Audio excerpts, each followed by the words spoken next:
Yes, hello again, and welcome back to episode 2 from our walk around the paddock at the recent Bill Brown Helsington Classic Scramble that was held here at Milnthorpe near Kendal. Now, we did manage to grab a few of the bikes that were out on the Saturday, which,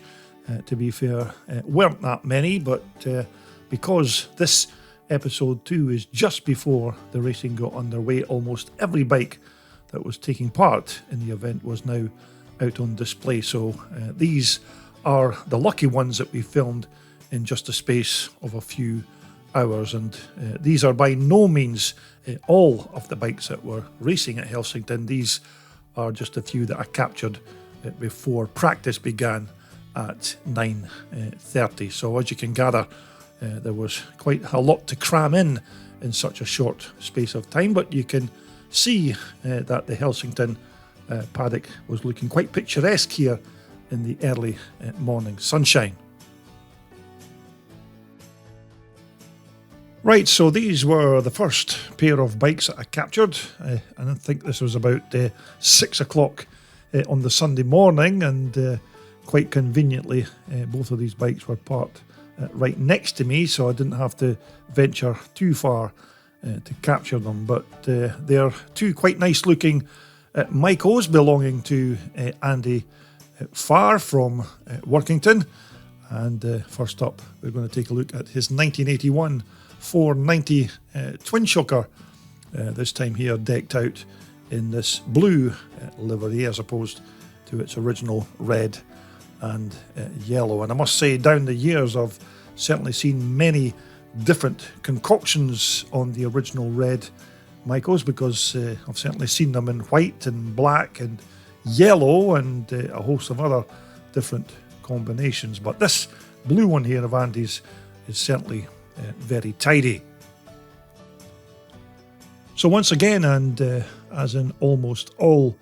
of these 490s from 1981, more or less every single example that you come across nowadays has had some kind of part swap or modified components from the factory original specs fitted to it, and Andy's bikes here are certainly no different in that respect, because he's got different shocks and an alloy swing arm and a host of smaller items that have also been changed from the original factory specs. And no, he's not forgotten to put that ignition cover on the engine. I think Andy was doing some kind of maintenance on the spark side of the motor when I grabbed these pictures and video clips. And so the engine in Andy's Maico is the reed valve conversion, which is basically the upgraded version to the older piston porter, and this reed valver definitely makes the 490 a much more pleasurable ride, and the engine doesn't tend to suffer from bogging down if you let the revs drop going into a sharp corner, which was a common occurrence on some of the old piston porters. Well, it was on my old 440 anyhow. And to sort out the handling at the back of this bike, Andy's opted to use these white power piggyback shocks, which once again are quite good and do have a decent name for their performance and reliability, and they'll be a lot better than the old Corti Cossos that Maico fitted to these Maico monsters way back in the early 1980s. Now, we've already talked about swing arm changes on these older twin shockers, and Andy's, as you can see, is no different, with the old tubular steel item being replaced with this much lighter alloy part. Now, the hubs on both the front and here at the back are still genuine Maico items. It's just that these have had the familiar ribs machined off and the alloy polished up, which was quite a common modification with many of the old Maico only race bikes some years ago. But that process does give the wheels a completely different look, as you can see. But there is one fact that you can state about these old Maicos, and that's that you very rarely get two exactly the same, and that's very true about Andy's pair of racers, which I expect one of these bikes will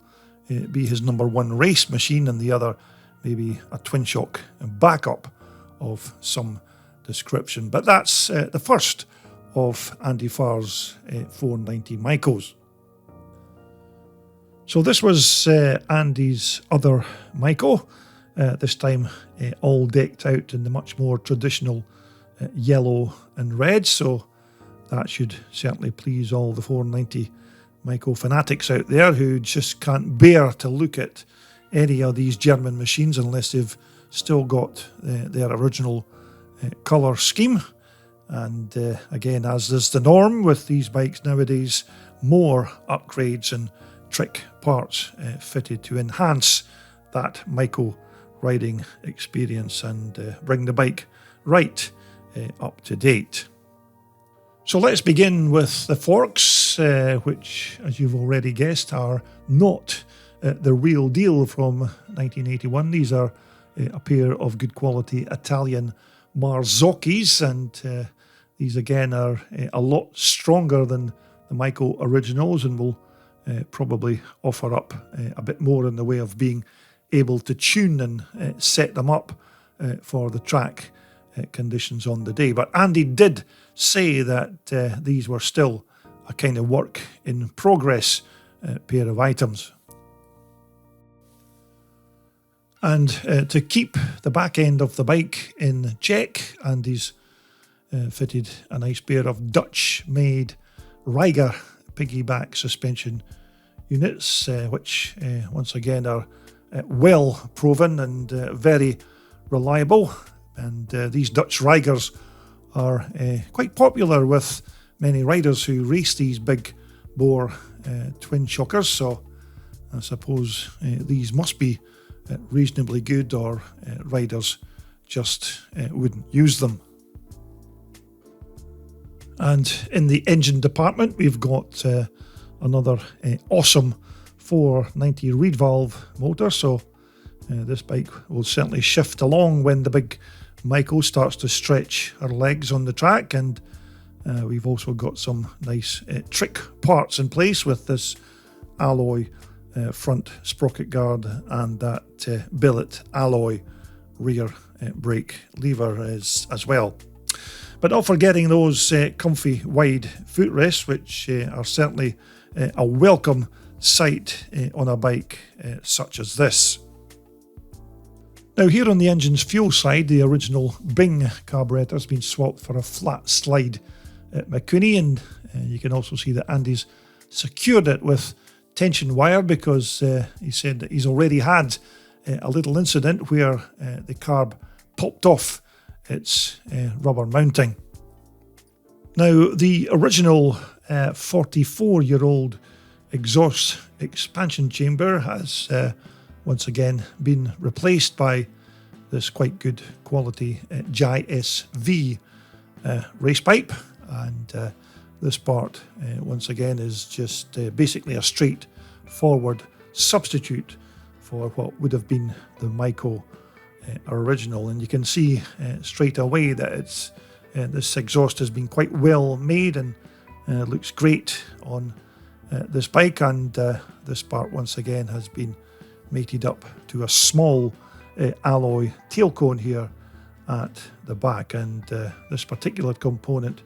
back in the good old days of the 1980s would more than likely have been made from light gauge steel and not this super featherweight alloy. Now the fuel tank on this bike was of course made from plastic, but it's now been hidden by a tank cover this time, as you can see, and the seat has also been reconfigured from the 81 original. So it's got a different seat base and foam insert, and of course a custom made seat cover as well. So once again, more trick upgrades on our lovely twin shocker. So there you go, a nice pair of German 490 Maicos to kick us off from Andy Farr. And as I said, these are not your stock 81 bikes, but definitely a lovely pair of twin shockers nonetheless. So look out for Andy racing these two in the Twin Shock Open 45 years plus category when we eventually get round to posting all of the racing highlights. Okay, so this was another cracking looking bike that I saw on Sunday morning, and this one here is Nathan Jones's British built CCM, although this one here is of course not one of the super rare 1970s original Alan Clues built bikes. This is a reproduction copy of one of those fantastic machines that were raced by the likes of Big Bob Wright and Vicky Swoond and many other stars of the 1970s. Now, once again, Nathan had this bike advertised for sale because I think he already has a couple of good race bikes, so the CCM is apparently surplus to requirements now, so he wants to move it on. But starting with the bike's chassis, which is a frame and swing arm that was built by Joe Maxwell Engineering in Dumfries in Scotland. And Joe builds these chassis to order, and if you like, he'll even build you a complete carbon copy of an Alan Clues classic CCM. And although these ones here are reproduction bikes, they're pretty much accurate in every respect to the original Alan Clues CCM design. Anyhow, as far as I know, the engine in this bike is a 500, and whether it's had any kind of upgrades or internal work, I don't know, but usually the CCM guys do fit better clutches, like maybe an NEB unit to replace the originals, and they maybe do some kind of work on the gearbox as well to make it a bit more reliable. But I suppose if you were interested and wanted to get the full history of the bike, then it's probably best to speak to Nathan to get all the proper specs of this engine and what's inside that makes it tick. But in this clip here, you can see exactly how CCM used to use the engine casings to mount the footrests, which was quite a common feature on a lot of these Clues competition machine engines. And the motor's exhaust was usually just a straight through big bore pipe with a little short stubby tailpiece here at the back. But back in the 1970s, when this engine was in its heyday, it was certainly more than capable of taking on the best of the Japanese two-strokers of its time. And as we make our way on to the front of Nathan's CCM, it's a pair of high-quality REH front forks, which are basically suspension units made with modern internals, but they're made specifically for these old classic motorcycles. And again, these REH units are very popular with classic riders because they do have that old school look, but of course they work much better than your old Serianis or Marzokkis. Now again, I'm pretty sure I heard Nathan telling me that this bike used a KTM front hub, which is quite common practice to use various other makes of hubs on these reproduction bikes. And if we make our way onto the back wheel, we are using a CZ hub here on the back, purely because original CCM hubs are just not available these days, but these CZ ones are certainly every bit as good. And here in the rear shocks department, we have got a quite good pair of rock shocks on the back. Again, quite popular on many of these old twin shock classics, because I do know a few riders who use these suspension units, and one that immediately springs to mind is Irishman Cecil Pearson, who uses these rock shocks on every single one of his vintage Jap scramblers. Nevertheless, original or not, this is still a quite nice looking motorcycle, and if you're into your 4-stroke thumpers and these CCMs in particular, then you'll already know what you're looking at. But just in case you are interested, here's the number that you need to call to get all of the specs and the history of this quite superb CCM motorcycle. Now, this is another quite nice looking thumper that I couldn't resist having a quick look around, and this was Kevin Allen's 1983 600 KTM, an absolute monster of a bike, but it goes like stink with the handling and the power to match, and with upgraded suspension on the front and good quality Olin piggyback units on the rear, then this bike appears to have it all, with good handling and power to match from that massive 600cc almost unbreakable Rotax power plant. A well proven combination for any 4-stroke twin shock race bike, and a fantastic combination of chassis and power plant. And on that subject, this is the business end of Kevin's race bike, this 600cc Rotax 4-stroke, but actually I'm pretty sure that Kevin said it was much bigger than that. It might even be something like 640cc, but as you can see, it's a 4-valver, and the top and the bottom end of the engine is connected by way of a rubber toothed drive belt down this left hand side, and it's also got a twin port cylinder head with the 2 header pipes going into one single tailpipe at the back. The front forks are heavy duty Marzokkis, and these do have quite a good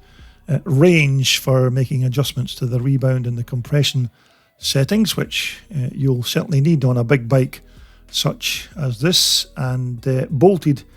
onto the back are a pair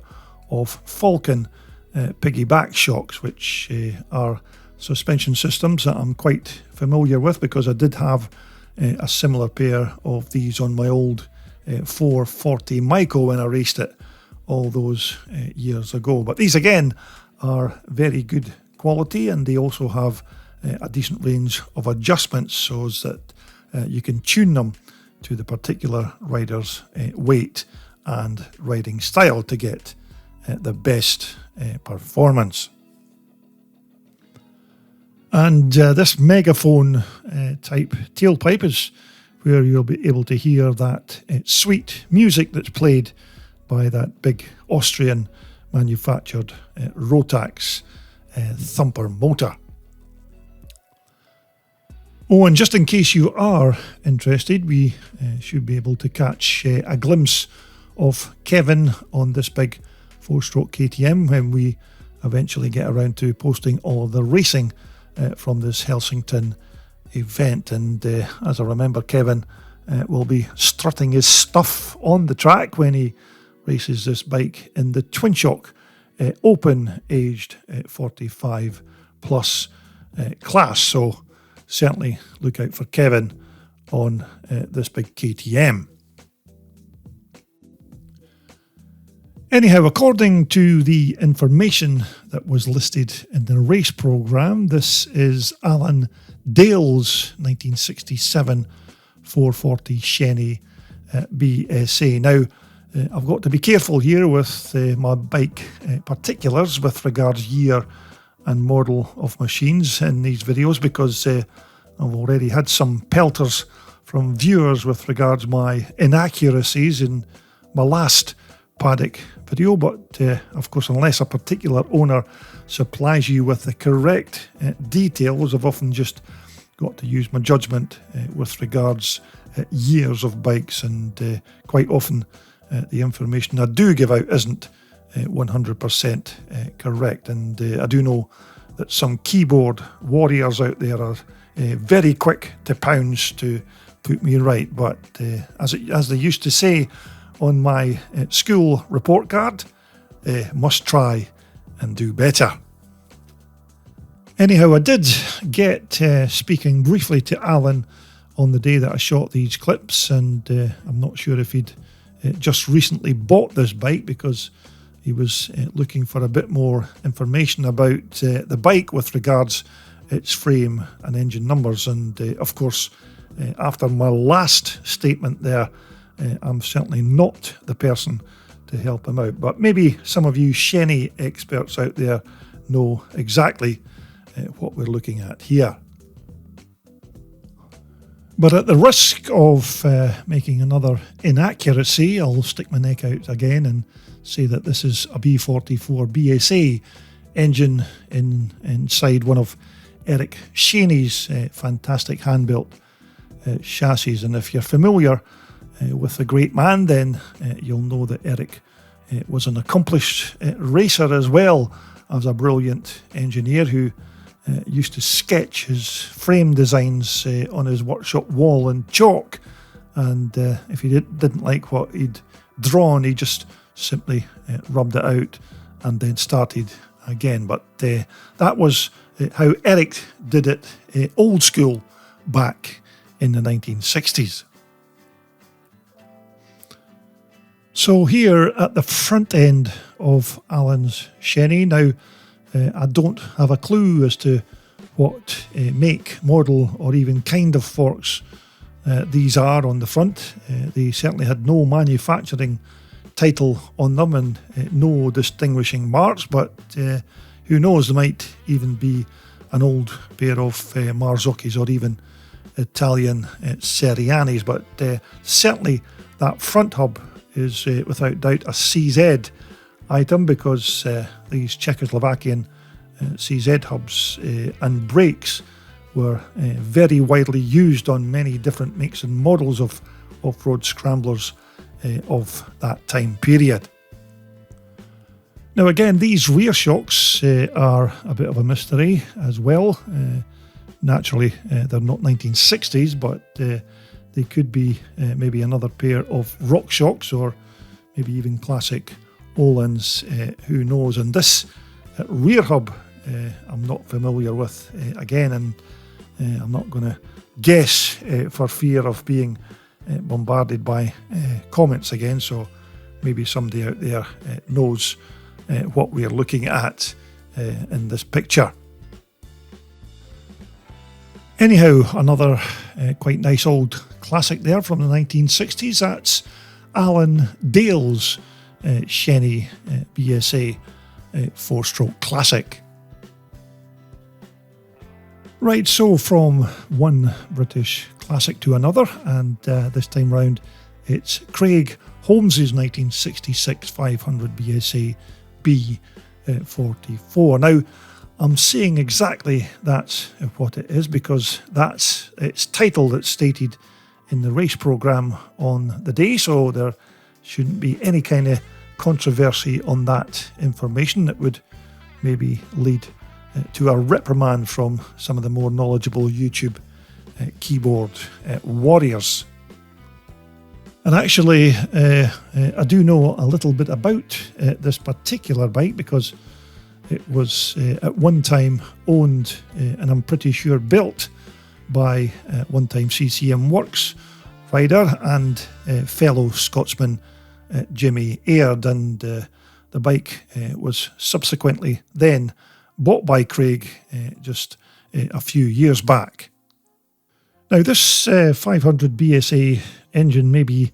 1960s technology, but it can certainly hustle around the Helsington racetrack, as you'll soon find out when we get around to the racing. But with regards if any kind of tuning's been done on this motor, I don't know, and I was never actually told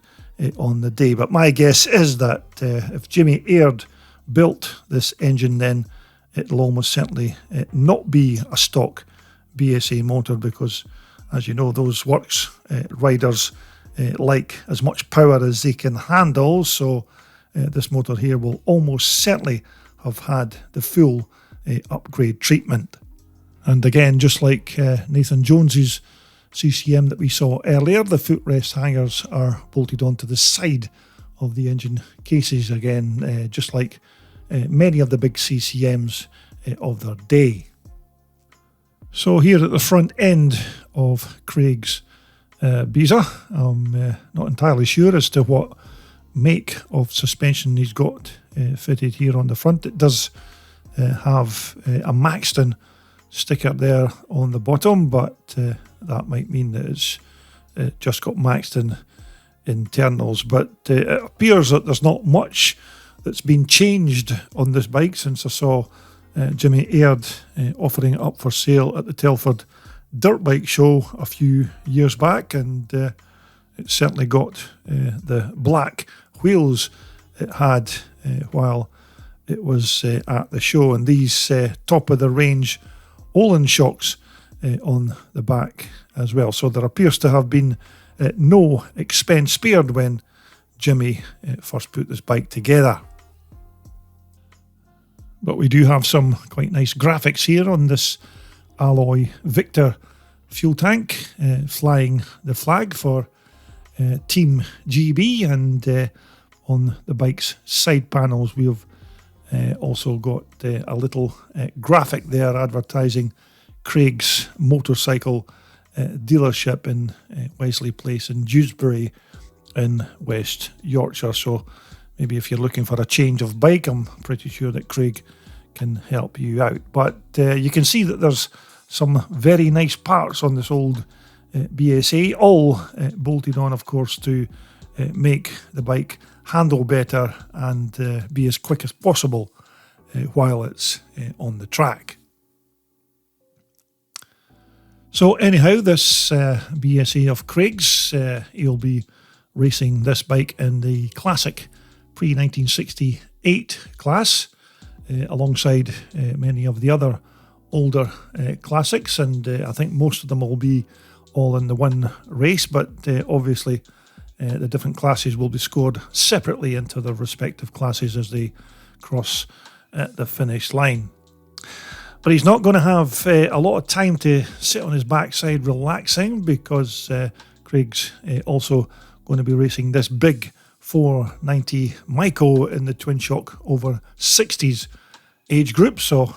as you can gather, he's going to have his work cut out, jumping from the older 1960s BSA four-stroker onto this super fast 490 white rocket. So look out for Craig when we get around to posting the racing highlights. Now this was quite another interesting classic, and this is Patrick Brown's, or Paddy Brown as he's known to his friends, and this is Paddy's 1977 250 Husqvarna, which is actually listed in the race program as a 360. So then again, you can see just how my YouTubers are always banging on about how I don't get these things absolutely spot on, and quite often it's not my entire fault. But the thing that actually drew me to this bike was that it certainly had the look of a bike that had been well used and appeared to have quite a lot of its original Husky parts still intact, apart of course from maybe those rear Fox air shocks. But for a 48-year-old dirt bike, it definitely had that look of originality around it. So hopefully this is a 250, and it certainly has the badges on the air filter there and on the engine casings, but of course you could have had another 360 maybe somewhere tucked up in the back of his van, but this bike was without doubt the only one that he had on display. And back in the day, these CR250s were certainly great bikes, and I suppose they still are when they're being raced at these old school classic events. And this one here would certainly make a good restoration project because it does have most of its original parts still intact. Now, with regards to these Fox air shocks, now I'm not sure if these would have been a factory fitting back in 1977, but they're definitely off that 1970s period when they were, as you know, pioneered by the great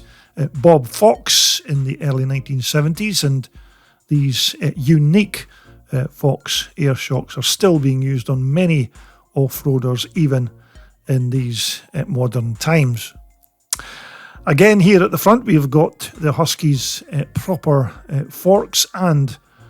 triple clamps, so once more that's another reason to be cheerful if the bike was ever to undergo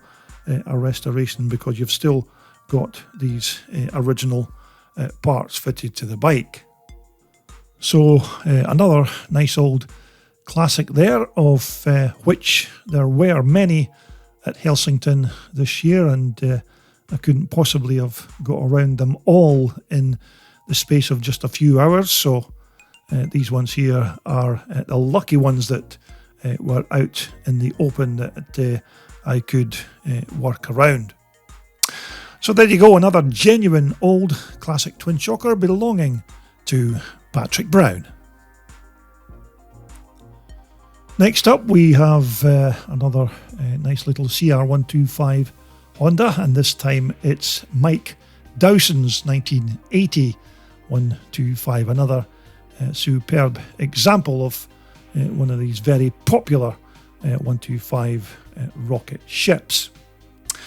Now, as far as I'm aware, Mike's another rider who competes in the popular 125 championship, and just prior to this round here at Helsington, I think Mike was currently in about 7th position in the championship table, so who knows, maybe even by now he's moved up a place or two after his results have been added from this round 4 event. And Mike's Honda was just one of many 125s that were scattered around the Helsington paddock, and it was quite hard to think about which one to capture next. Such were the amount of these smaller 125s that were taking part. But Mike had certainly been reading the Classic Dirt Bike TV manual, because if you want your bike featured when I'm doing my paddock walkabouts, then please make sure that your bike's accessible and I can work around it, which is exactly what Mike's done here. But also take heed when I'm around the paddock area, these classic scrambles, because if your bike's under cover or maybe just leaning against your van, then the chances are I might just pass it by. But what can you say about these awesome 125 two-stroke Honda engines? A fantastic piece of engineering by Honda to produce such a compact reed valve 6-speed little buzz bomb of an engine, and when you see how quick these bikes are on the track, then you often wonder how you can actually gain so much speed and power out of such a small package. But fueling for this 125 was, I think, supplied by a 34mm Kian carburetor, and the spark ignition was by way of a CDI electronic unit here on the right hand side of the crank. Also on this side, you can see that Mike's treated his little Honda to a brand new exhaust expansion chamber to replace what would have been the mild steel original from 1980, because let's face it, a 45-year-old dirt bike is never going to have its stock pipe still fitted, and this alloy tailpipe here at the back is once again an upgrade replacement to the 1980 original part. Moving on to the front end, these alloy triple clamps and front forks are, I'm assuming, upgrades to the 1980 originals, and I'm guessing that these show us are probably from a much later model of Honda dirt bike. But here at the back of Mike's 125, it's those very high quality Swedish made Olin piggyback suspension units again, so the back end of this bike is well and truly sorted.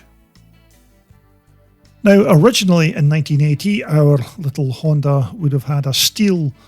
box section type rear swing arm, and as you can see here, that's now been changed for this very high quality KLP alloy swing arm. So as I just said, Mike's Honda was one of many of these smaller bikes that adorned the Helsington Paddock this year, and we can only manage to scratch the surface of some of the models that were taking part, but original or not, this example here of Mike Dowson's is without doubt a little belter. So again, look out for this bike doing its stuff on the racetrack when we get around to posting the racing highlights. Okay, moving on. Now, our next featured bike is Ross Hepburn's 1983 250 CR Husqvarna, which, as you can see, is pretty much another 83 250 Husky, which I was actually just going to pass it by until I looked at the engine and I found that it had a very unusual carburetor fitted, so I just had to look around and try and get a bit more info on exactly what I was looking at. So this was the part that drew me to this bike, this quite nicely engineered alloy-bodied carburetor, which I later discovered is an American-made product called a Smart Carb, where basically this unit has no jets in it at all, but it uses a thing called a single metering rod that runs down the centre of the carb body, and you can make minute adjustments to the mixture settings by turning this little brass adjuster here on the top of the carb body. Now, I'm certainly no engineer, so I'm not going to even attempt to try and explain how this item works, but there's plenty of information available online about these smart carbs if you're interested, and Matt at Phoenix Motos Limited, I understand, is the UK distributor for these smart carbs, and he can certainly help you out if you need any further information, because as I said, this smart carb system is brand new to me, and I can only safely say that I've never come across one before, but then again, if it's an American-made product, that's probably why. Now, this carb here was bolted onto this 83 250 Husky, but there was also another bike with one of these smart carbs fitted, and it was on a 250 red Rocket, and I've certainly seen both of these bikes perform on the track, and they were absolutely flying along, so there's no question at all that these smart carbs do work well enough. But as I said, contact Mark, or maybe do your homework online to try and find out a little bit more information. So moving right along, and probably one of the oldest bikes in this year's Helsington Paddock was Scott Remington's lovely 1959 500 BSA Gold Star. Another nice example of the kind of old scramblers that some of Britain's greatest stars cut their teeth on way back in the day, and it was machines like this that you would see taking part in those old black and white winter scrambles that the BBC used to broadcast live on their grandstand sports programme. But you can see that it's got a big lump of an engine, these 500 Goldies, and they're not light, as you can imagine, but I must say those guys back then must have been made of quite strong stuff to be able to chuck these big beauties around a cold and muddy racetrack in the middle of winter time in the UK, because they never had much in the way of suspension travel or technology at that time, so it must have been pretty hard going. But Scott's been racing this bike for quite a few years now, because I've certainly seen this bike many times at these big classic scramble events, and although he may be a bit outclassed and unable to live with some of the more modern bikes that he comes up against, it's still great to see one of these proper old school workhorses performing on the track, because these big heavy lumps aren't everybody's first choice as a classic dirt bike due to their weight and handling and lack of suspension at the rear, but it doesn't seem to be much of a problem for Scott, because he still races it year after year. So when Scott eventually takes to the track, he'll be up against all of the other classics in the pre-65, 68 and pre-1974s as well. And with his old Goldie being placed into the pre-60s, thankfully I don't think there'll be too many other riders to give him any kind of a challenge. But if we just take a minute here and transfer this video to black and white for a second, and straight away you can see it brings back those great memories when it was nothing else but BSAs and Greaves and Triumphs and other British-made classics that were taking part in those iconic winter scrambles of the golden era of the 1960s, when stars like Dave Bickers and Alan Clough and Vic Eastwood were at that time all household names. Now, next up is this quite nice looking 1974 Husqvarna CR250 Mag. Now, this was another bike that was lined up in the for sale department, which, according to the information that was displayed alongside this bike, has already had quite a lot of brand new parts fitted to its engine, although there appears to be some kind of problem with the third gear in the gearbox, which is why it's reflected in the £1,500 asking price. But who knows if you maybe know your way around these old Huskies, or if you know somebody that has the necessary skills to fix it, then it might end up being quite a nice starter bike to get you into classic or twin shock racing, because other than that gearbox worry, it's still a tidy looking wee bike. But anyhow, here's all of the contact details and the information, so if you want to take a look, just pause the video to get the owner's contact number. So our next featured bike on this extended CDB TV Paddock walkabout, we're going to take a quick look at Ian Knight's 1980 YZ125, another one of those very quick rocket ships that are racing in the 125 championship, although I think Ian's, I think he's only done about one round this year, so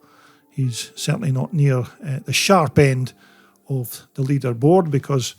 we are now going into round 4, so hopefully Ian will score some valuable points here at Helsington to improve his championship standings. So again, and just like our little CR125 Honda we looked at earlier, we have another quite powerful and compact Yamaha engine, which once more makes Ian's bike very quick, and naturally I've already had that privilege to see our little YZ125 perform on the track, and it was certainly up there at the sharp end of the action, as you'll very soon find out. Now, as I remember, these 80 YZs I think had magnesium engine casings, which was quite exotic even for 1980, and inside those casings the motor had a 6-speed gearbox, so that will give Ian plenty cogs to dance up and down on when he's racing the bike in the 125 class, because he certainly got some stiff opposition from a field of very talented riders. So to keep the back end of our YZ125 from jumping around, Ian's fitted a YSS shock to this bike, which runs from this swing arm here right up the backbone of the chassis, and the oil and gas reservoir is placed here at the front so that it can get the full flow of the onrushing air to help try and keep it cool. Again, as far as I know, it's still got the original forks fitted to Ian's YZ, although he's maybe done some internal tweaking with maybe different valves or maybe different springs, just to soften or maybe stiffen them up as required. And I do remember Ian telling me not to film the side of the bike because of the wear and the tear on the seat, and of course that other heat damage there on the side panel. So as you can see, I've completely ignored what he said, and I've just went ahead and done it anyway. So certainly this is another very quick YZ125 to look out for in the forthcoming racing highlights, when Ian's banging bars with some of the other riders in his class. And believe me, it was quite a spectacle watching about 25 of these 125s leave the line at the same time, and as you can imagine, it was quite good entertainment for all of the Helsington spectators that turned up to watch the racing. Anyhow, as practice was just about to start, I did have about 2 minutes to take a look at this quite rare specimen here, which is Mike Calvert's 1973 champion framed Honda XL 350. Now, up until I actually came across this bike, I was totally ignorant of champion frames, and I suppose I still am in that respect, but apparently they were another American manufacturer who made chassis for all kinds of racing bikes, including flat trackers. So